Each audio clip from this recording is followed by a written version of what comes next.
क्या आपने कभी सोचा है कि एक साधारण सी सब्जियों की टोकरी भी किसी पूरे गांव की किस्मत बदल सकती है? कभी कभी सबसे बड़ी दौलत खेतों में नहीं उगती, बल्कि इंसानों के दिलों में चुपचाप जन्म लेती है। आज की ये कहानी है एक ऐसी लड़की की जिसका नाम था गीता। वो हर सुबह गांव की मंडी में ताजी सब्जियां बेचने जाती थी, लेकिन उसे खुद भी नहीं पता था कि उसकी मुस्कान, उसके छोटे छोटे नेक काम और बाबा की एक पुरानी बांस की टोकरी एक दिन पूरे गांव की जिंदगी बदल देंगे। तो आज रात अपने मन की सारी भागदौड़ को धीरे धीरे शांत कर दीजिए, गहरी सांस लीजिए और मेरे साथ चलिए उस छोटे से गांव की ओर, जहां मिट्टी की खुशबू, सुबह की ठंडी हवा और इंसानियत की सबसे मीठी कहानी आपका इंतजार कर रही है। धीरे धीरे रात अपनी चादर समेट रही थी और भोर की पहली किरण जैसे किसी पुराने मिट्टी के आंगन में चुपचाप उतरकर बीते दिनों की मुस्कानों को फिर से जगा रही थी। कहते हैं, हर गांव की सुबह अपने साथ एक ऐसी कहानी लेकर आती है जिसे सिर्फ वही सुन पाता है जिसके दिल में अब भी अपनापन सांस लेता हो। गांव के आखिरी छोर पर, जहां एक कच्ची पगडंडी सरसों के खेतों को चीरती हुई छोटी सी मंडी तक जाती थी, वही मिट्टी की दीवारों और खपरेल की छत वाला एक साधारण सा घर था, जिसमें गीता अपनी बूढ़ी अम्मा के साथ रहती थी। सूरज उगने से बहुत पहले उसकी आंख खुल जाती, लेकिन उसे जगाने वाली कोई घड़ी नहीं होती थी। उसे जगाती थी आंगन में रखी मिट्टी की सुराही पर गिरती ओस की बूंदें, तुलसी के पत्तों को छूती ठंडी हवा और बाड़े में बंधी सफेद गाय गौरी की धीमी सी आवाज। गीता हर सुबह सबसे पहले आंगन को पानी से सींचती, फिर पुराने नारियल के झाड़ू से धीरे धीरे मिट्टी को समतल करती, जैसे वो घर नहीं बल्कि अपने मन की थकान को बुहार रही हो। उसके बाद वो चूल्हे में सूखी लकड़ियां सुलगाती और जब पहली लौ उठती तो उसकी आंखों में भी एक हल्की सी चमक उतर आती। अम्मा हमेशा मुस्कुराकर कहती, बेटी, चूल्हे की आग और मन की उम्मीद कभी बुझने मत देना। गीता हर बार बस मुस्कुरा देती, क्योंकि उसे लगता था कि उम्मीद सचमुच धुएं की तरह होती है, दिखाई कम देती है, लेकिन पूरे घर को अपने होने का एहसास कराती रहती है। घर के पीछे उसका छोटा सा सब्जियों का बगीचा था। वहां टमाटर की लालिमा सुबह की धूप में मोतियों जैसी चमकती, बैंगन की बैंगनी चमक ओस से भीगकर और गहरी हो जाती, हरी मिर्चें हवा के साथ ऐसे झूलती जैसे छोटे छोटे बच्चे खेल रहे हों, और धनिये की खुशबू इतनी नरम होती कि लगता हवा भी मुस्कुराने लगी हो। गीता हर पौधे से बात करती। वो टमाटरों से कहती, आज मंडी में अच्छे से बिकना, अम्मा के लिए नई चप्पल लानी है। लौकियों को सहलाकर कहती, तुम्हें देखकर बच्चे खुश हो जाएंगे। कभी कभी खुद ही अपनी बात पर हंस पड़ती और आसपास बैठे तोते चौंक कर उड़ जाते। उसे देखकर लगता था कि अकेलापन भी अगर प्यार से जिया जाए तो वो दोस्त बन जाता है। सूरज थोड़ा ऊपर आता तो गीता बांस की पुरानी टोकरी निकालती, जिसके किनारे समय के साथ घिस चुके थे। उस टोकरी को उसके बाबा ने अपने हाथों से बनाया था। बाबा अब इस दुनिया में नहीं थे, लेकिन टोकरी की हर बुनावट में उनकी मेहनत और स्नेह जैसे आज भी सांस ले रहा था। गीता जब भी उसे हाथ में उठाती, एक पल के लिए उसकी उंगलियां ठहर जाती। वो मन ही मन बाबा को प्रणाम करती और फिर बड़ी सावधानी से सब्जियां सजाती। लाल टमाटर एक तरफ, चमकते बैंगन दूसरी तरफ, ताजी भिंडी, लौकी, पालक, मूली, हरी मिर्च और ऊपर से धनिये की हरी परत, ताकि पूरी टोकरी किसी रंग बिरंगी तस्वीर जैसी लगे। अम्मा हमेशा कहती, सब्जियां सिर्फ पेट नहीं भरती बेटी, इनमें किसान की उम्मीद भी बिकी होती है। यही बात गीता ने अपने दिल में बसा ली थी। वो मंडी में कभी किसी ग्राहक को धोखा नहीं देती थी। अगर किसी बूढ़ी दादी के पास पैसे कम होते तो वो बिना कुछ कहे उनकी थैली में 2 टमाटर और रख देती।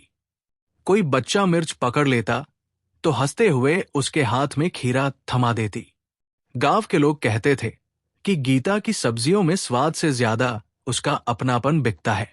मंडी तक जाने वाली पगडंडी अपने आप में एक छोटी सी दुनिया थी।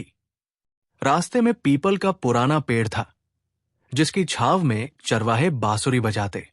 थोड़ी दूर तालाब था, जहां सफेद बगुले पानी में अपनी परछाई देखते रहते। बच्चे नंगे पांव दौड़ते हुए स्कूल जाते और गीता को देखकर जोर से कहते, गीता दीदी, आज फिर सबसे मीठे टमाटर लाना। वो मुस्कुराकर जवाब देती, अगर तुम सब पढ़ाई अच्छे से करोगे तो एक एक खीरा मुफ्त मिलेगा। बच्चे खिलखिलाकर हंस पड़ते और उनकी हंसी खेतों में गूंजती हुई दूर तक चली जाती। मंडी पहुंचते ही अलग अलग आवाजें हवा में घुल जाती। कहीं ताजे गुड़ की खुशबू, कहीं मिट्टी के बर्तनों की खनक, कहीं बैलगाड़ी के पहियों की चरमराहट, तो कहीं चाय की केतली से उठती भाप। लेकिन इन सब के बीच गीता की छोटी सी दुकान हमेशा सबसे सजी हुई दिखती। वो पहले अपनी बोरी बिछाती, फिर बाबा की टोकरी बीच में रखती और सब्जियों को ऐसे सजाती जैसे कोई मां अपने बच्चों को त्योहार के लिए तैयार कर रही हो। तभी सामने वाले फूल बेचने वाले हरिराम काका हंसते हुए कहते, अरे गीता, तेरी दुकान देखकर तो लगता है सब्जियां नहीं, रंगों का मेला लगा है। गीता मुस्कुराकर जवाब देती, काका, अगर रंग फीके पड़ जाएं तो सुबह भी अधूरी लगती है। उनकी बात सुनकर आसपास बैठे लोग भी मुस्कुरा देते। दिन धीरे धीरे आगे बढ़ता, लेकिन गीता की मुस्कान कभी कम नहीं होती। वो हर ग्राहक का नाम याद रखती। किसकी बहू को लौकी पसंद है, किस बच्चे को गाजर मीठी लगती है, किस दादा को बिना मिर्च वाली सब्जी चाहिए, उसे सब याद रहता। शायद यही वजह थी कि लोग दूर दूर से उसकी दुकान पर आते थे। लेकिन इस मुस्कान के पीछे एक कोना ऐसा भी था जहां हल्की सी चुप्पी रहती थी। जब भी कोई पिता अपनी बेटी के साथ सब्जियां खरीदने आता, गीता की नजर अनायास बाबा की टोकरी पर चली जाती। वो एक पल के लिए खो जाती, फिर खुद को संभाल कर मुस्कुरा देती। किसी को उसकी आंखों की वो हल्की सी नमी दिखाई नहीं देती थी। दोपहर ढलने लगी। हवा में आम के पेड़ों की मीठी खुशबू घुल गई। तभी एक नन्ही बच्ची, जिसकी चोटी पर लाल रिबन बंधा था, धीरे धीरे गीता की दुकान के पास आई। उसने जेब से 2 छोटे सिक्के निकाले और बोली, दीदी, अम्मा ने कहा है इतने पैसों में जितनी सब्जी मिले दे देना। गीता ने सिक्कों की ओर देखा, फिर बच्ची की मासूम आंखों की ओर। उसने बिना कुछ कहे उसकी टोकरी में आलू, टमाटर, थोड़ा पालक, 2 गाजर और ऊपर से धनिए की एक हरी मुट्ठी रख दी। बच्ची हैरान होकर बोली, दीदी, मैंने तो इतने पैसे नहीं दिए। गीता मुस्कुराई, उसके सिर पर हाथ फेरा और बोली, बाकी पैसे तुम्हारी मुस्कान ने दे दिए। बच्ची खिलखिलाकर हंस पड़ी और दौड़ती हुई चली गई। उसकी हंसी देर तक गीता के कानों में गूंजती रही। उसी समय एक हल्की हवा चली। बाबा की पुरानी बांस की टोकरी के अंदर रखा एक छोटा सा मुड़ा हुआ कागज हवा से बाहर निकलकर गीता के पैरों के पास आ गिरा। वो चौंक गई। उसे याद नहीं था कि उस टोकरी में कभी कोई कागज रखा गया हो। उसने धीरे से उसे उठाया, हथेली पर फैलाया, लेकिन वर्षों की धूल और समय ने उस पर लिखे शब्दों को लगभग मिटा दिया था। बस एक धुंधला सा नाम दिखाई दे रहा था, और उसे देखते ही गीता का दिल एक पल के लिए बिल्कुल शांत हो गया, जैसे किसी पुराने बंद दरवाजे के पीछे छिपी हुई याद ने बहुत धीरे से पहली बार दस्तक दी हो। गीता ने कांपती उंगलियों से उस पुराने कागज को दोनों हथेलियों के बीच संभाल लिया। कागज इतना पुराना था कि लगता था जैसे बरसों से किसी अनकही बात का बोझ अपने भीतर लिए चुपचाप सांस ले रहा हो। उसने उसे धूप की ओर किया, पर लिखावट समय की धुंध में लगभग खो चुकी थी। केवल एक नाम की हल्की सी झलक बची थी, श्याम। ये नाम देखते ही उसकी पलकों पर जैसे कोई पुरानी सुबह उतर आई। बाबा उसे बचपन में अक्सर इसी नाम से जुड़ी कहानियां सुनाया करते थे। कहते थे कि कभी गांव की मंडी केवल खरीद बिक्री की जगह नहीं थी, बल्कि लोगों के दुख और सुख बांटने का चौपाल हुआ करती थी। गीता ने कागज को धीरे से अपनी साड़ी के पल्लू में रख लिया। उसने किसी से कुछ नहीं कहा। उसकी मुस्कान पहले जैसी ही रही, पर मन के भीतर एक शांत लहर उठ चुकी थी, जैसे सूखे तालाब में अचानक कहीं से मीठे पानी का एक छोटा सा सोता फूट पड़ा हो। दिन ढलने लगा था। मंडी की चहल पहल अब धीरे धीरे कम हो रही थी। सब्जियों की टोकरियां हल्की हो चुकी थी। बैलगाड़ियां वापस गांव की ओर मुड़ रही थी और हवा में गुड़, मिट्टी और ताजे धनिये की मिलीजुली खुशबू किसी पुराने गीत की तरह तैर रही थी। हरिराम काका अपनी फूलों की टोकरी समेटते हुए बोले, गीता बेटी, आज कुछ खोई खोई लग रही है। सब ठीक है ना? गीता ने हल्की मुस्कान के साथ सिर हिलाया। हाँ काका, बस आज हवा कुछ पुरानी बातें याद दिला रही है। हरिराम काका मुस्कुरा दिए। हवा का यही काम है बेटी, जो दिल भूल जाता है उसे धीरे से फिर याद दिला देती है। ये सुनकर गीता ने एक पल के लिए आसमान की ओर देखा। बादलों के पीछे से उतरती सुनहरी रोशनी पूरे मैदान पर बिखर रही थी। उसे लगा जैसे बाबा कहीं दूर से उसी रोशनी में मुस्कुरा रहे हों। घर लौटते समय पगडंडी पहले जैसी ही थी, लेकिन आज हर मोड़ कुछ अलग महसूस हो रहा था। पीपल के पत्ते हवा में धीमे धीमे बज रहे थे। तालाब का पानी बिल्कुल शांत था और उसमें डूबता सूरज किसी पुराने दीपक की लौ जैसा दिखाई दे रहा था। रास्ते में वही बच्चे मिले जो सुबह स्कूल जा रहे थे। अब उनके हाथों में बस्ते की जगह छोटी छोटी लकड़ियां थी और वे मिट्टी पर गोल गोल घर बनाकर खेल रहे थे। एक छोटा लड़का गीता को देखकर बोला, दीदी देखो, मैंने मिट्टी की मंडी बनाई है।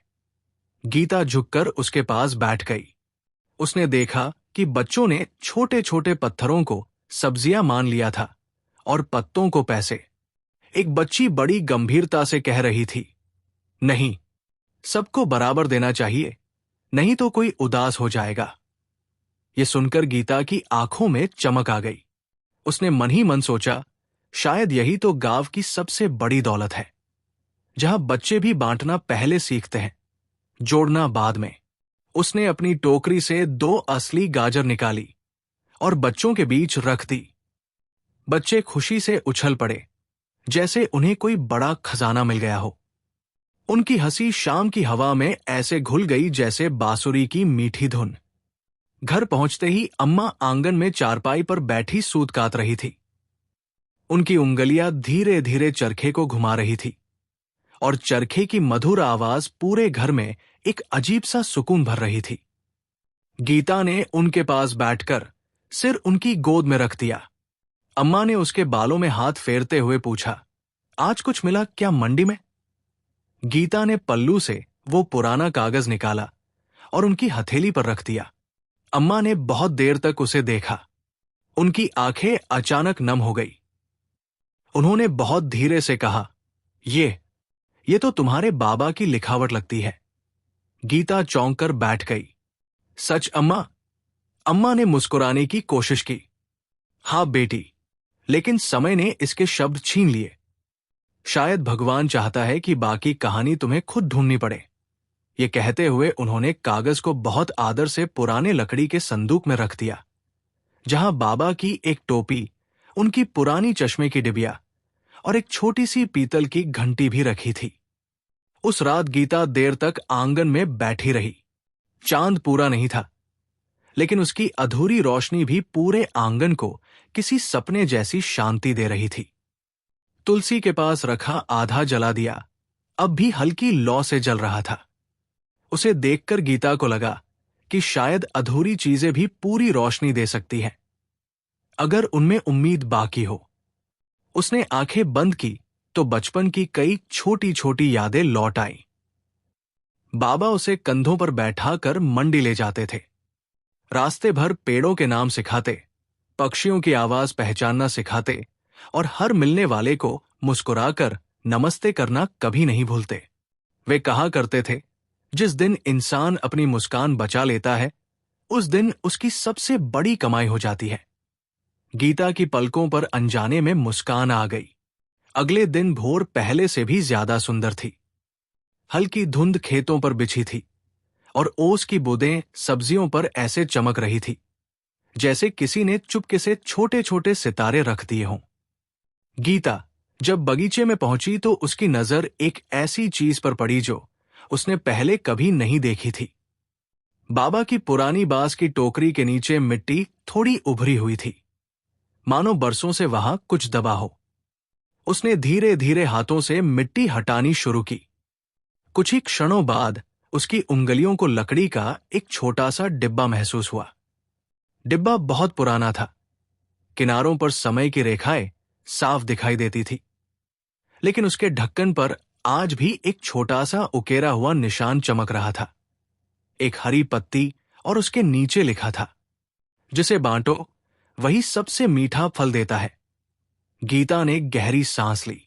उसने अभी डिब्बा खोला भी नहीं था, लेकिन उसके मन में ऐसा लगा जैसे बाबा की अधूरी कहानी अब धीरे धीरे अपना रास्ता खुद बनाने लगी हो। और उस शांत सुबह की हवा में कहीं बहुत दूर से चरखे की मधुर आवाज फिर से सुनाई देने लगी। गीता ने उस छोटे से लकड़ी के डिब्बे को दोनों हाथों में ऐसे थाम लिया, जैसे कोई नाजुक चिड़िया उसकी हथेलियों में आकर बैठ गई हो। सुबह की हवा अभी भी ठंडी थी। आम के पेड़ों की पत्तियां धीरे धीरे हिल रही थी और कहीं दूर से कोयल की मीठी आवाज उस शांत वातावरण में घुलती चली जा रही थी। उसने एक पल के लिए आंखें बंद की।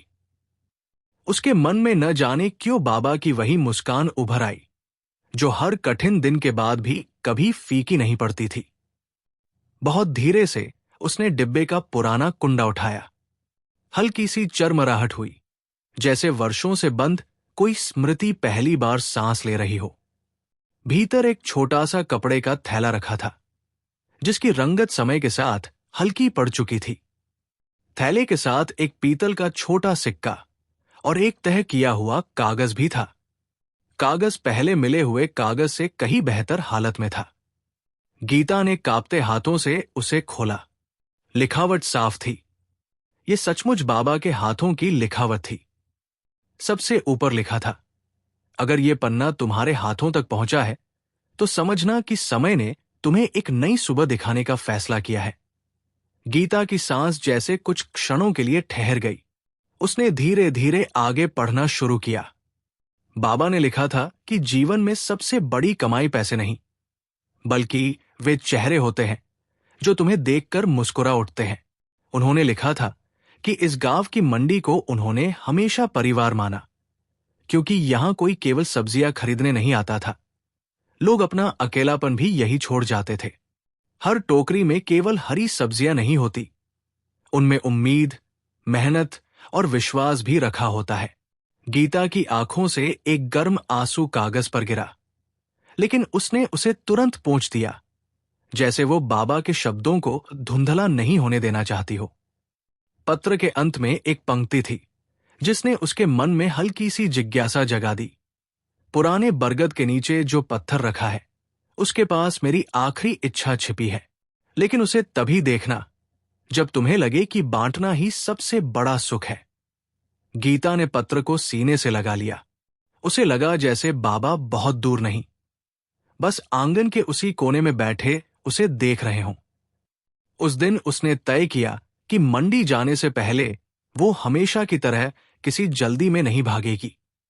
उसने बगीचे में जाकर हर पौधे को पानी दिया। धनिये की पत्तियों पर जमी ओस सूरज की रोशनी में चमक रही थी।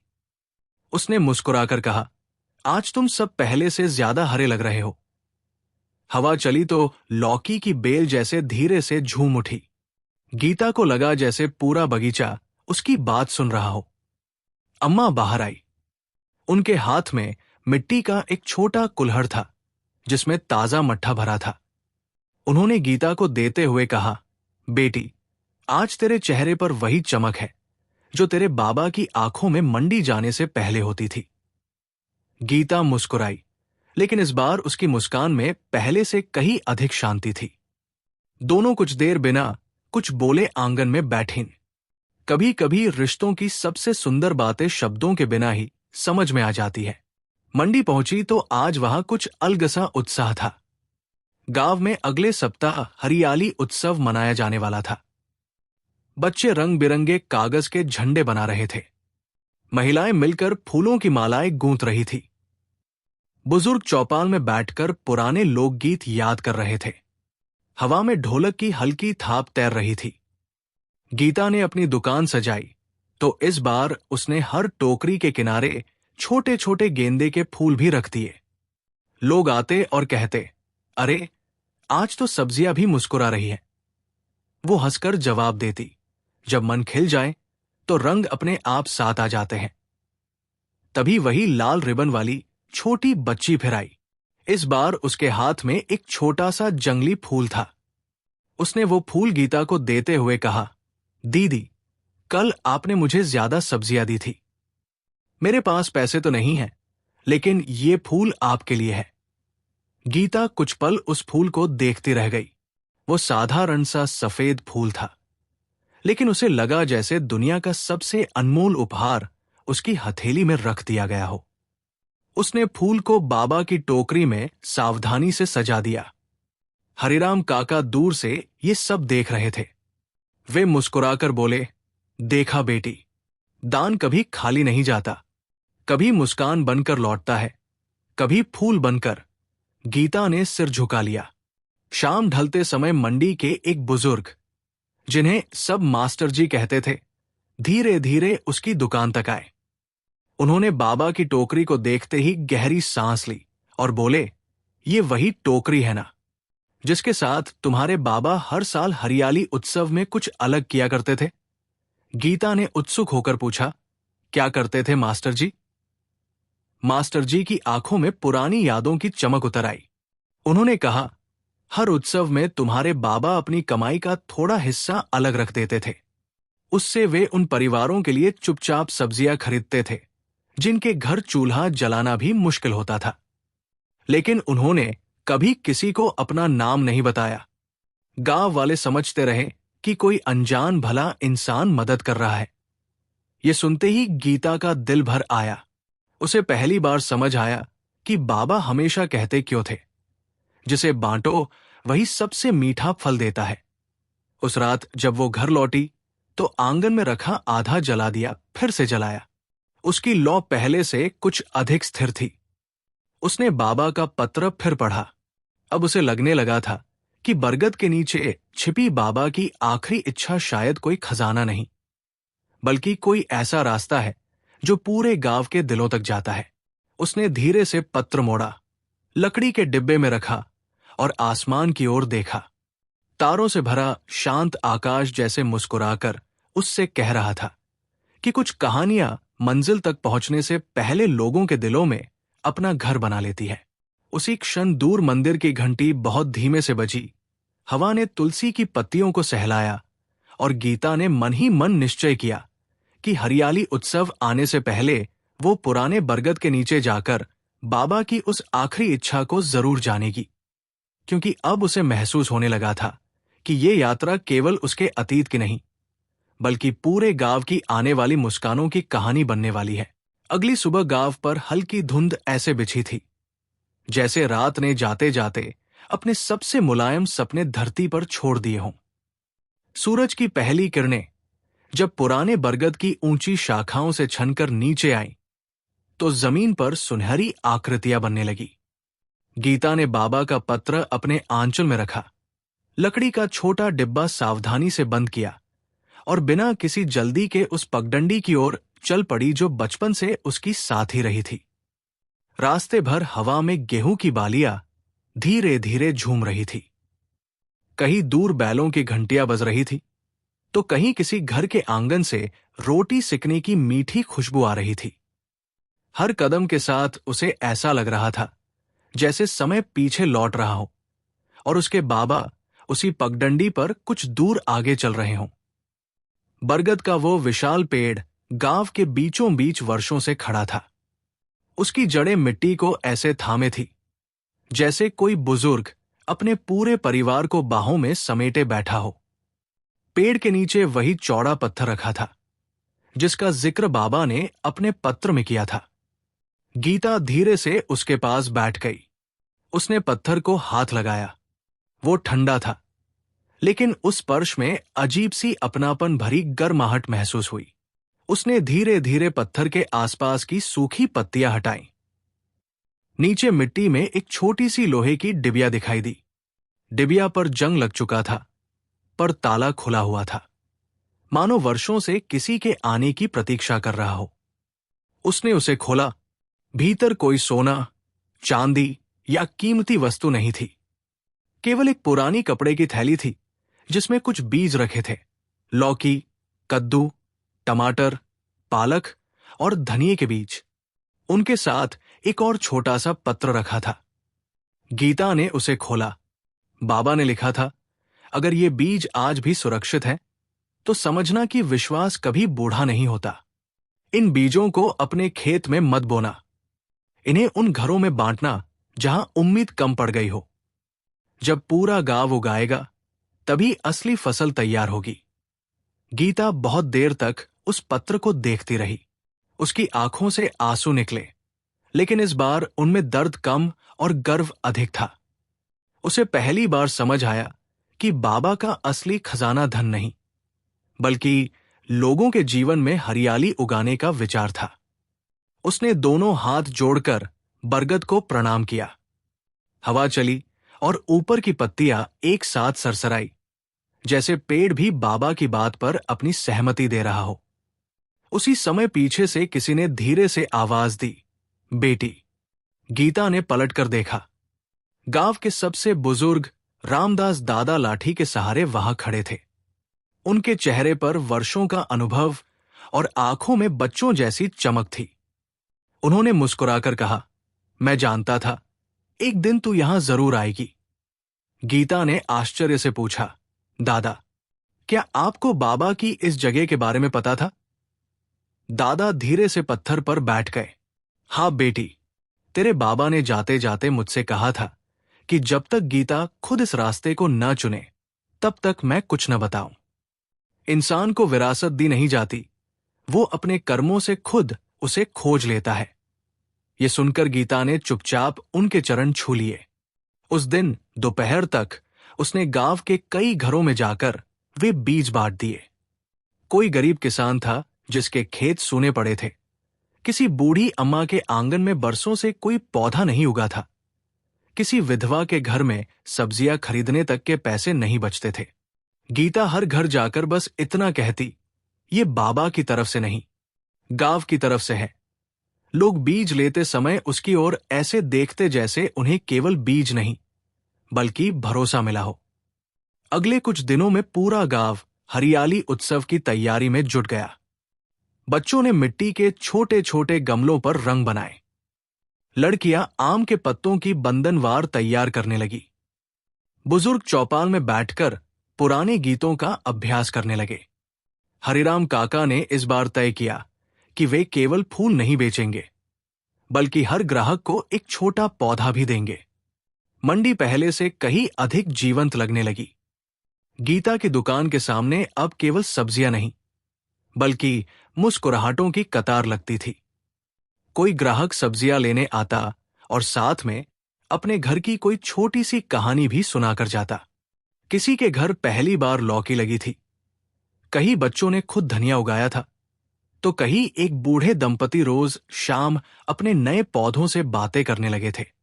गीता महसूस करने लगी कि बाबा के दिए हुए बीज मिट्टी में जितने नहीं उग रहे थे, उससे कहीं ज्यादा लोगों के दिलों में अंकुरित हो रहे थे। हर शाम जब वो घर लौटती, अम्मा उसकी बातें सुनते सुनते मुस्कुरा देती। एक रात उन्होंने बहुत धीरे से कहा, बेटी, तेरे बाबा कहते थे कि असली किसान वो नहीं जो खेत में फसल उगाए। असली किसान वह है जो इंसानों के मन में उम्मीद उगा दे। गीता ने अम्मा का हाथ अपने हाथों में ले लिया। उसे लगा जैसे इतने वर्षों बाद उसके मन में छिपी कोई खाली जगह धीरे धीरे भरने लगी हो। हरियाली उत्सव की सुबह आखिर आ ही गई। पूरा गांव रंगों, फूलों और बच्चों की हंसी से महक उठा। मंदिर के आंगन में छोटे छोटे पौधों की प्रदर्शनी लगी थी। हर घर अपने आंगन से उगाई हुई पहली सब्जी लेकर आया था। किसी की पहली लौकी, किसी का पहला टमाटर, किसी की पहली हरी मिर्च। लेकिन सबसे सुंदर दृश्य तब बना जब गांव के बच्चों ने एक बड़ी बांस की टोकरी उठाकर मंच के बीच रखी। वो बिल्कुल वैसी ही थी जैसी बाबा इस्तेमाल किया करते थे। बच्चों ने उसमें पूरे गांव से आई पहली फसल की थोड़ी थोड़ी सब्जियां रखीं और फिर वो टोकरी गीता के सामने रख दी। लाल रिबन वाली वही छोटी बच्ची मुस्कुराकर बोली, गीता दीदी, अब ये केवल आपकी टोकरी नहीं रही, ये पूरे गांव की टोकरी है। ये सुनते ही गीता की आंखें भर आई। उसने चारों ओर देखा, हर चेहरे पर मुस्कान थी। उसे लगा जैसे बाबा कहीं उसी भीड़ में खड़े हैं, बिना कुछ कहे बस गर्व से उसे देख रहे हैं। उसी क्षण हल्की हवा चली, बरगद के पेड़ से एक हरी पत्ती उड़ती हुई आई और धीरे से बाबा की पुरानी टोकरी में आकर ठहर गई। गीता ने उस पत्ती को उठाकर अपनी हथेली में रखा। उसे लगा जैसे ये प्रकृति का नहीं, बाबा का आशीर्वाद है।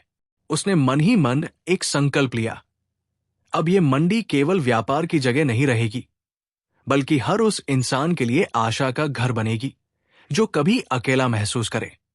और शायद उसी संकल्प के साथ उसके जीवन की सबसे सुंदर सुबह सचमुच शुरू हो चुकी थी। हरियाली उत्सव के अगले दिन जब सूरज ने गांव की छतों पर अपनी पहली सुनहरी किरणें बिखेरी, तब ऐसा लग रहा था मानो पूरी धरती रात भर किसी मीठे सपने में भीग कर जागी हो। हवा पहले जैसी ही थी, मिट्टी भी वही थी, पगडंडी भी वही थी, लेकिन लोगों के चेहरों पर कुछ बदल गया था। मुस्कानें अब पहले से थोड़ी लंबी ठहरने लगी थी। बरामदों में रखे मिट्टी के गमलों से नई नई कोपले झांक रही थी। जिन आंगनों में कभी केवल सूखी जमीन दिखाई देती थी, वहां अब छोटे छोटे पौधे सुबह की धूप का स्वागत कर रहे थे। गीता रोज की तरह बहुत भोर में उठी। उसने सबसे पहले तुलसी को जल चढ़ाया, फिर बाबा की पुरानी टोकरी के पास जाकर कुछ पल चुपचाप खड़ी रही। उसने उस पर हाथ फेरा तो बांस की पुरानी बुनावट में भी जैसे अपनापन धड़कता हुआ महसूस हुआ। उसे लगा कि कुछ चीजें समय के साथ पुरानी नहीं होती, बल्कि और भी गहरी हो जाती है। अम्मा बाहर आई। उनके हाथ में गरम गरम रागी की रोटी और गुड़ था। उन्होंने मुस्कुराकर कहा, बेटी, आज तेरे बाबा होते तो कहते, देख, मेहनत की फसल सबसे पहले दिल में उगती है। गीता ने बिना कुछ कहे अम्मा का हाथ पकड़ लिया। दोनों कुछ देर उगते सूरज को देखते रहे। उस सुबह शब्दों की जरूरत ही नहीं थी। रास्ते में जब वो मंडी की ओर चली तो उसने देखा कि जिन घरों में उसने बीज बांटे थे, वहां बच्चे बड़े गर्व से अपने छोटे छोटे पौधों को पानी दे रहे थे। कोई अपनी पहली लौकी देखकर ताली बजा रहा था, कोई टमाटर की छोटी सी कली देखकर खुश हो रहा था। एक बूढ़े दादा अपनी नातिन से कह रहे थे, धीरे धीरे पानी देना। पौधे भी इंसानों की तरह प्यार पहचानते हैं। ये सुनकर गीता के चेहरे पर ऐसी मुस्कान आई जो सीधे उसकी आंखों तक पहुंच गई। मंडी पहुंची तो आज वहां का दृश्य बिल्कुल अलग था। लोग केवल खरीदने नहीं आए थे। कोई अपने खेत की पहली भिंडी लेकर दूसरे किसान को दिखा रहा था। कोई अपने घर की उगी धनिया की खुशबू सबको सूंघा रहा था। हरिराम काका ने अपनी दुकान के ऊपर एक छोटा सा लकड़ी का बोर्ड टांग दिया था, जिस पर हाथ से लिखा था, यहां फूलों के साथ मुस्कान भी मुफ्त मिलती है। लोग उसे पढ़कर हंसते और फिर सचमुच मुस्कुराते हुए आगे बढ़ते। गीता ने अपनी दुकान सजाई। इस बार उसने सब्जियों के बीच छोटे छोटे मिट्टी के दीपक भी रखे, जिनमें सुबह की धूप पड़ते ही हल्की चमक फैल जाती थी। तभी गांव के स्कूल की अध्यापिका सुनीता जी कुछ बच्चों को लेकर वहां पहुंची। उन्होंने कहा, बच्चों, आज किताबों से नहीं, गीता दीदी से सीखो कि मेहनत कैसी दिखती है और बांटना कैसा महसूस होता है। बच्चे गीता के चारों ओर बैठ गए।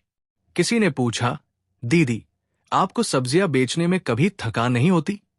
गीता ने हंसते हुए कहा, थकान तो होती है, लेकिन जब कोई मुस्कुराकर घर लौटता है तो सारी थकान रास्ते में ही रह जाती है। एक नन्हा लड़का बोला, तो क्या मुस्कान भी बोई जा सकती है? गीता कुछ पल सोचती रही। फिर उसने अपनी टोकरी से एक छोटा सा धनिये का पौधा निकाला और उसकी हथेली पर रख दिया। हाँ, पहले इसे मिट्टी में लगाना, फिर रोज थोड़ा पानी देना और किसी की मदद करना मत भूलना। देखना, पौधे के साथ तुम्हारे मन में भी मुस्कान उगाएगी। बच्चे खिलखिलाकर हंस पड़े। उनकी हंसी सुनकर मंडी में खड़े सभी लोग पल भर के लिए वहीं रुक गए, जैसे किसी ने पूरे वातावरण में खुशी की घंटी बजा दी हो। दोपहर ढलने लगी। हल्की हवा चली तो बाबा की पुरानी टोकरी के किनारे रखा वो सफेद जंगली फूल जो लाल रिबन वाली बच्ची ने दिया था, अब भी ताजा दिखाई दे रहा था। गीता उसे देखकर मुस्कुराई। तभी वही बच्ची फिर अपनी अम्मा के साथ आई। इस बार उसके हाथ में मिट्टी का एक छोटा गुल्लक था। उसने उसे गीता की ओर बढ़ाते हुए कहा, दीदी, इसमें मेरे मेले वाले पैसे थे। मैं चाहती हूं कि इससे उन लोगों के लिए बीज खरीद लेना जिनके पास पैसे नहीं हैं। गीता कुछ क्षण उसे देखती रह गई। उसके भीतर जैसे कोई बहुत पुराना दर्द धीरे धीरे पिघलकर सुकून में बदल रहा था। उसने गुल्लक वापस बच्ची की हथेली पर रखते हुए कहा, इसे अभी अपने पास रखो, लेकिन इसमें हर महीने 1 रुपया सिर्फ किसी की मदद के लिए डालना। जब ये भर जाए तब हम दोनों मिलकर किसी के घर खुशियां पहुंचाएंगे। बच्ची ने जोर से सिर हिलाया और खुशी से उछल पड़ी। हरिराम काका ये दृश्य देखकर बोले, बेटी, तेरे बाबा की फसल अब सचमुच पूरे गांव में फैल गई है। उसी शाम गांव की चौपाल में एक छोटी सी बैठक हुई। रामदास दादा ने सबके सामने कहा, आज से हर महीने की पहली अमावस्या को कोई भी परिवार भूखा नहीं सोएगा। जो जिसके पास हो वो लेकर आएगा। सब्जी कोई देगा, अनाज कोई देगा, समय कोई देगा और मुस्कान सब देंगे। पूरे चौपाल में सहमति की आवाज गूंज उठी। किसी ने तालियां नहीं बजाईं, क्योंकि उस गांव में सबसे बड़े फैसले हमेशा शांति से लिए जाते थे। गीता की आंखें फिर भर आई। उसे लगा कि बाबा की लिखी हुई पंक्तियां अब केवल कागज पर नहीं रहीं, वे लोगों की आदत बनती जा रही है। रात को जब वो घर लौटी तो अम्मा आंगन में बैठी चांद देख रही थी। गीता उनके पास बैठ गई। दोनों ने बिना बोले बहुत देर तक आसमान में चमकते तारों को देखा। फिर अम्मा ने धीरे से कहा, बेटी, इंसान जब अपने हिस्से की रोटी बांट देता है तब भगवान उसके हिस्से की नींद मीठी कर देता है। ये सुनते ही गीता ने अपना सिर अम्मा के कंधे पर रख दिया। हवा में रातरानी की खुशबू घुलने लगी। दूर कहीं बांसुरी बज रही थी। मिट्टी की दीवार पर टिमटिमाता आधा जला दिया अब पूरी लौ बन चुका था। गीता ने आंखें बंद की तो उसे लगा कि बाबा की आवाज हवा में बहुत धीरे से कह रही है, तूने टोकरी नहीं संभाली बेटी, तूने पूरे गांव का दिल संभाल लिया। उसके होठों पर एक शांत मुस्कान आ गई। उसे अब किसी उत्तर की तलाश नहीं थी। उसे पता चल गया था कि जीवन की सबसे सुंदर कमाई खेतों की फसल, बाजार की बिक्री या संदूक का धन नहीं होती, बल्कि वे रिश्ते होते हैं जो बिना किसी शोर के धीरे धीरे दिलों में उगते हैं। और उस रात गांव की हवा पहले से कहीं अधिक शांत थी, जैसे हर घर, हर आंगन और हर दिल ने एक साथ सुकून की लंबी सांस ली हो। जबकि दूर क्षितिज पर उगने वाली अगली सुबह अपने साथ एक ऐसी मीठी विदाई लेकर आ रही थी जो इस कहानी को हमेशा के लिए यादगार बना देने वाली थी। धीरे धीरे मौसम बदलने लगा। बरसात की हल्की फुहारें गांव की गलियों को धोकर और भी चमका देती। मिट्टी की भीनी खुशबू हवा में घुल जाती और सुबह की पहली किरण जब गीता के छोटे से आंगन में उतरती तो ऐसा लगता जैसे भगवान हर दिन इस गांव को नए सिरे से आशीर्वाद दे रहे हों। तुलसी के चौरे पर ओस की बूंदें मोतियों की तरह चमकती। गौरी गाय धीरे धीरे रंभाती और पुराने आम के पेड़ पर बैठी चिड़िया अपनी मीठी धुन से पूरे वातावरण को जगा देती। गीता अब पहले से भी अधिक शांत हो गई थी। उसके चेहरे पर वही मुस्कान रहती थी, लेकिन अब उस मुस्कान में कोई खालीपन नहीं था। उसमें अपनापन था, संतोष था और वो गहरा सुकून था जो केवल बांटने वाले लोगों को मिलता है। हर सुबह वो बाबा की पुरानी बांस की टोकरी को बड़े प्रेम से साफ करती। समय ने उसकी बुनावट को और भी पुराना बना दिया था, लेकिन गीता के लिए वो टोकरी किसी विरासत से कम नहीं थी। वो उसे माथे से लगाकर कहती, चलो बाबा, आज फिर किसी के घर थोड़ी सी खुशी पहुंचाते हैं। ऐसा कहते ही उसके चेहरे पर बच्चों जैसी चमक आ जाती। अब मंडी भी बदल चुकी थी। पहले जहां लोग केवल सौदा करने आते थे, वहीं अब कोई अपनी पहली उगी सब्जी दूसरे को चखाने लाता, कोई अतिरिक्त धनिया अपने पड़ोसी की टोकरी में रख देता, तो कोई बिना बताए किसी बुजुर्ग की थैली उठाकर घर तक पहुंचा आता। गांव के लोगों ने जैसे धीरे धीरे ये समझ लिया था कि खुशियां कभी खरीदी नहीं जाती, वे तो एक दूसरे के हिस्से में रखी जाती है।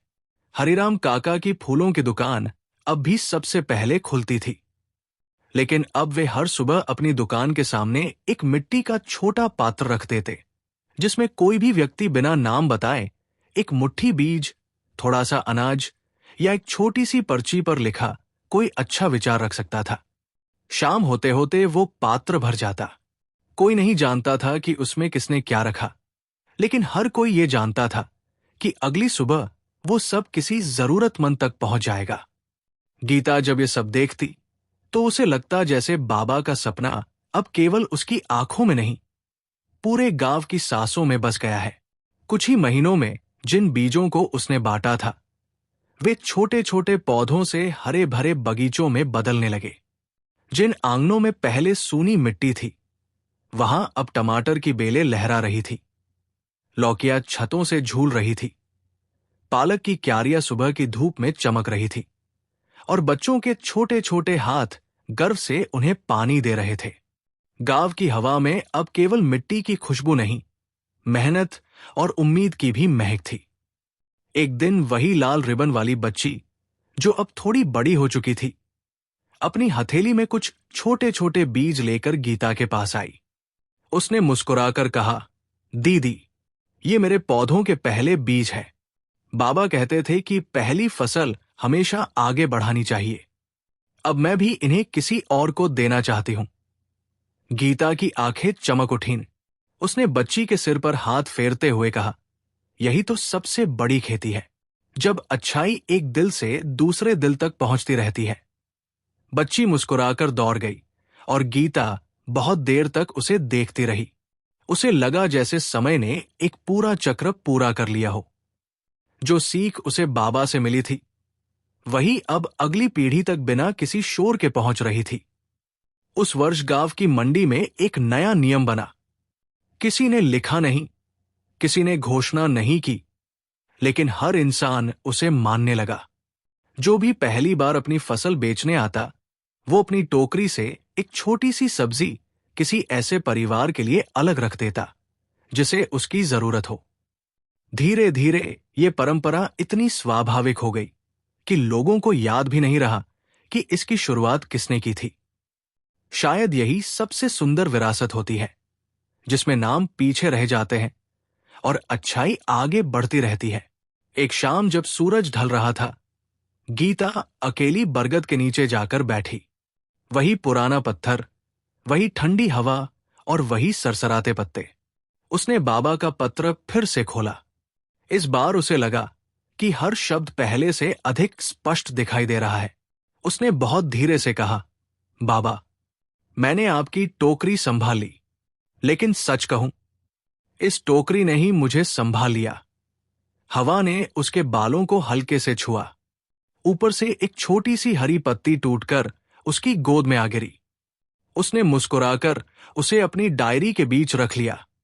अब उसे किसी चमत्कार की प्रतीक्षा नहीं थी, क्योंकि वो समझ चुकी थी कि सबसे बड़े चमत्कार रोजमर्रा की छोटी छोटी अच्छाइयों में छिपे होते हैं। रात गहराने लगी। गांव के घरों में एक एक करके मिट्टी के दिए जल उठे। कहीं धीमी लोरी गूंज रही थी, कहीं दादी अपने पोते को कहानी सुना रही थी, कहीं चूल्हे की आखिरी आंच पर दूध उबल रहा था। आसमान में अनगिनत तारे टिमटिमा रहे थे और चांद अपनी चांदी सी रोशनी पूरे गांव पर बिखेर रहा था।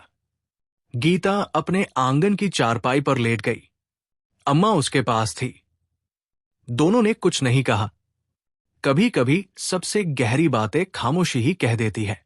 दूर कहीं बैलों की घंटियों की धीमी आवाज हवा में तैर रही थी। रातरानी की सुगंध वातावरण में घुल चुकी थी।